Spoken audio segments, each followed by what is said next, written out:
Hello बच्चों, let's read the question. Which one of the following statements is true regarding digestion and absorption of food in humans?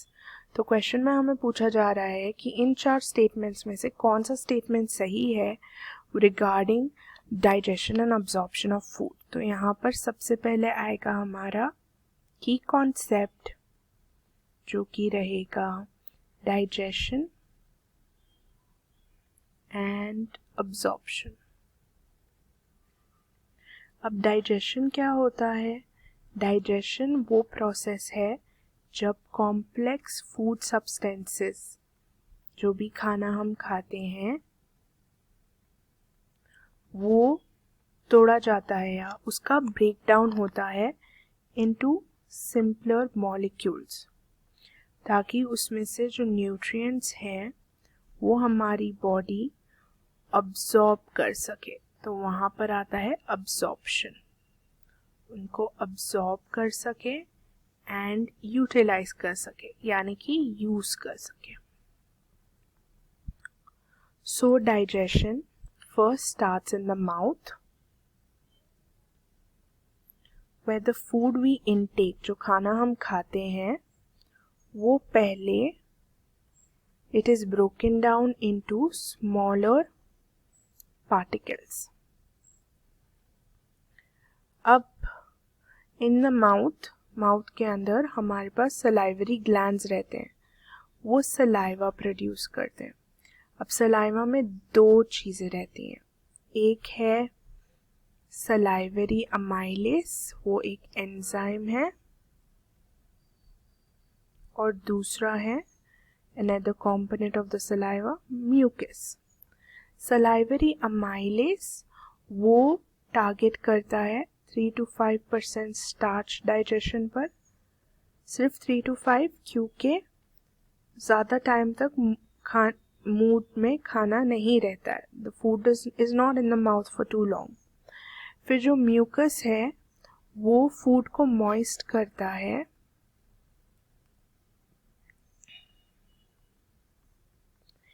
Okay, to make it into a soft mass, soft ball की तरह, and it is called the bolus.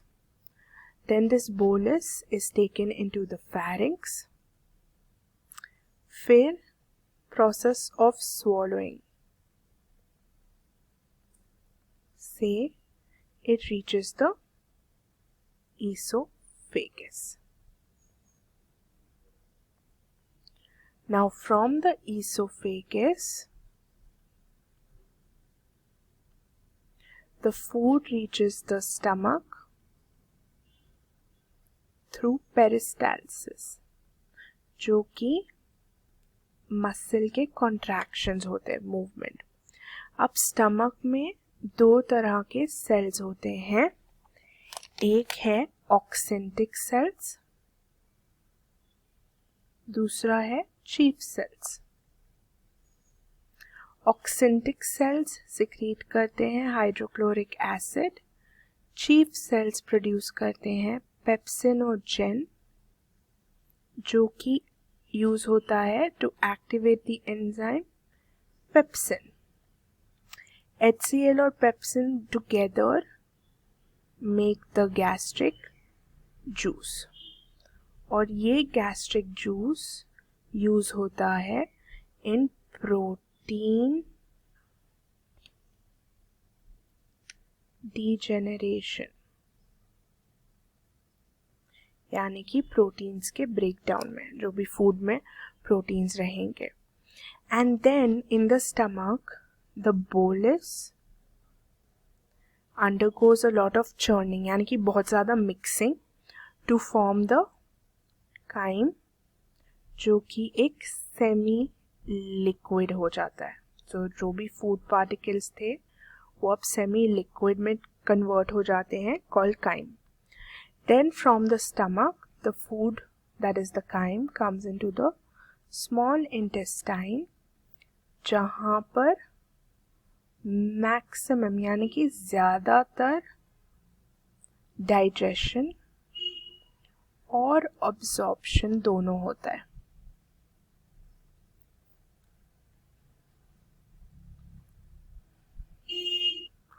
Now the small intestine consists of a lot of secretions,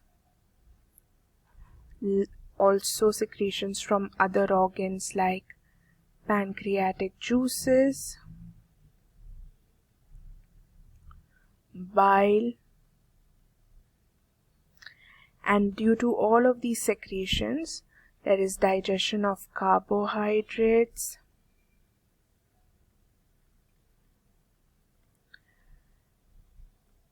fats,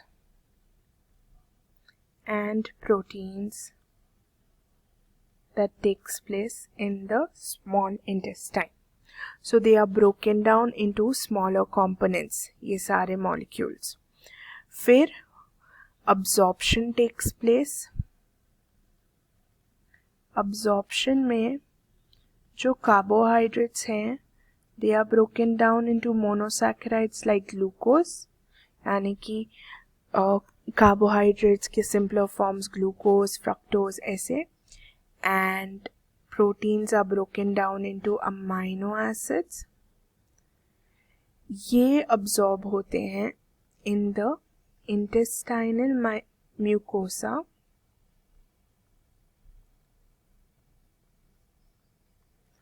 or through the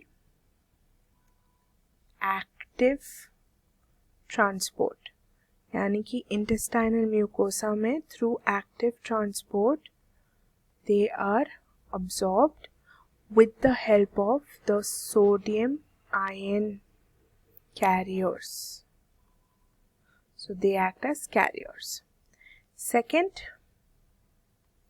जो lipids हैं यानी कि fats, तो these are absorbed as fatty acids converted to triglycerides या broken down, and फिर ये triglycerides जो हैं ये पैक हो जाते हैं to form small lipoproteins. Small lipoproteins called chylomicrons.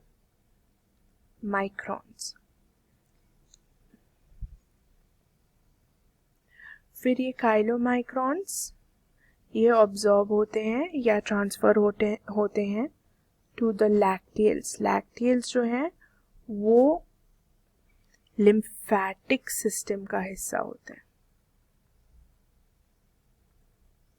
और फिर फ्रॉम द लैक्टियल्स ये एंटर करते हैं इनटू द ब्लड स्ट्रीम.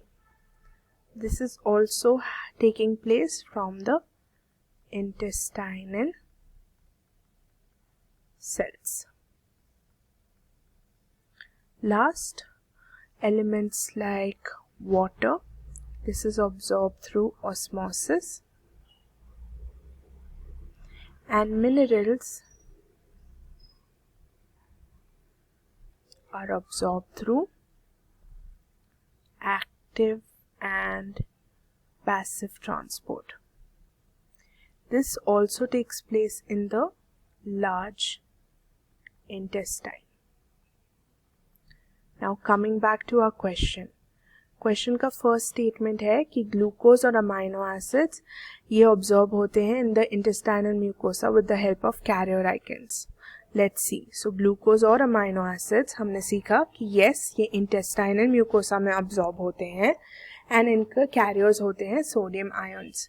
तो first option A is correct.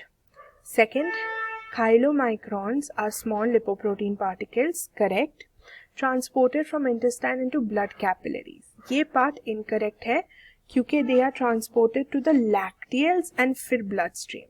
तो ये वाला answer statement wrong होगा. Next, 60% starch is hydrolyzed by salivary amylase. तो हमने देखा 60% नहीं सिर्फ 3 to 5% स्टार्च डाइजेस्ट होता है, तो ये भी रॉन्ग होगा. Last, oxyntic cell secrete the proenzyme pepsinogen.